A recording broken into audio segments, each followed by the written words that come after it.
Kumusta sa lahat? Sa video na ito, gagabayan kita kung paano pamahalaan ang iyong mga account sa parehong Merlife. At bentahe sa paglalakbay. Una, mag-login sa iyong Merlife account. Sa dashboard, makakakita ka ng iba't ibang mabilisang ulat. Ang itaas na seksyon ay nagbibigay ng komprehensibong pangkalahatang ideya ng katayuan ng iyong account. Sa ibaba niyan makikita mo ang isang timeline mula unang buwan hanggang ika-12 buwan. Kung hindi mo magagamit ang iyong mga loyalty points sa loob ng isang taon, pagkalipas ng 12 buwan, maaaring makuha ng iyong account ang buong balance ng mga points na iyon.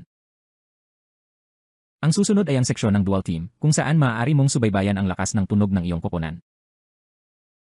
Makikita mo ang mga puntong nabuo sa iyong kaliwa at kanang mga binti. Bilang tip, maaari mong hatiin ang iyong kabuang punto sa 6 upang matantya ang bilang ng mga miyembro sa iyong koponan.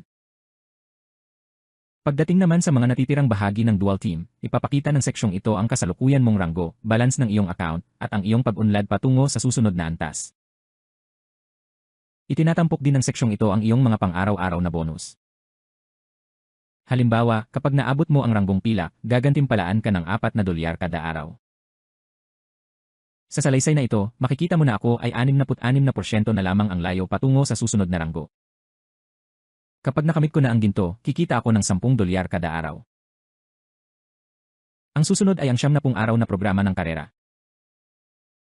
Ipinapakita ng leaderboard kung sino ang kasalukuyang nangunguna. Kung maaga mong naabot ang layunin, ikaw ay gagantimpalaan. I-click ang buton na ito para makita ang mga detalye ng programa, kabilang ang mga petsa ng pagsisimula at pagtatapos. Sa ibaba ng pahina ay makikita mo ang dalawang mahahalagang seksyon, ang interactive na presentasyon at ang bonus para sa kotse. I-click ang bukas para tingnan ang presentasyon. Para sa bonus sa kotse, maaari mong subaybayan ang iyong buwanang porsyento ng pag-unlad. Pakitandaan na ang bonus sa kotse ay isang insentibo sa pera para matustusan ang iyong mga gastusin sa paglalakbay, at maaari ka ring magpakita ng logo ng kumpanya sa iyong sasakyan, basta't natutugunan nito ang mga kinakailangan sa luho at edad. Bukod sa dashboard, mayroon ka pang ibang mahahalagang menu tulad ng mga reported report, marketing, guest pass, tokens, hub, account, at annual links. Sa seksyong ito ng aking mga link, makikita mo ang iyong mga personalized na link sa marketing. Piliin ang mga pinakaangkop sa iyong estratehiya sa promosyon. Sa seksyong ito ng account, pakitandaan na i-update ang iyong larawan sa profile at itakda ang iyong gustong wika. Maaari mo ring i-update ang mga partikular na detalye tulad ng email, password, billing, at mga komisyon sa kani-kanilang mga submenu. Sa ilalim ng mga komisyon, maaari kang pumili kung tatanggap ka ng mga bayad araw-araw o lingguhan. Mayroong iba't ibang paraan ng pagbabayad na magagamit, kabilang ang cryptocurrency, siguraduhin lamang na basahin ng mabuti ang mga ibinigay na tagubilin. Ngayon, hayaan niyong ipakilala ko sa inyo ang pinakamahalagang menu, ang mga ulat.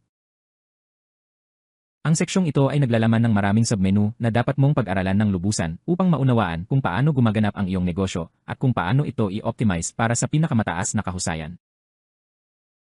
Mag-navigate sa Dual Team at pagkatapos ay sa Visualizer. Dito mo makikita ang hierarchy ng iyong organisasyon. Napakahalagang maunawaan ang istruktura ng iyong koponan kapag nag-enroll ka ng isang bagong miyembro dahil pinapayagan ka nitong ilagay sila ng estratehiko sa iyong binary tree upang umayon sa iyong diskarte sa negosyo. Saklaw dyan ang mga pangunahing kaalaman sa ndlife.com. Ngayon, ating tingnan sandali ang Travel Advantage.com. Kapag naka-login na, pumunta sa seksyon ng account kung saan makakahanap ka ng ilang mga tab ng pamamahala sa kaliwa. Bigyang pansin ang tab na aking website. Ang pag-click dito ay magbibigay sa iyo ng karagdagang mga personalized na link para sa iyong mga pagsisikap sa marketing.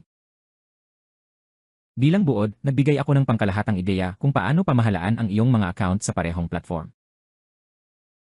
Umaasa ako na makakatulong ang gabay na ito sa iyo na gamitin ng epektibo ang mga kagamitan mo sa negosyo. Salamat sa panonood at hangad ko ang inyong lahat na magkaroon ng mabuting kalusugan at maraming tagumpay.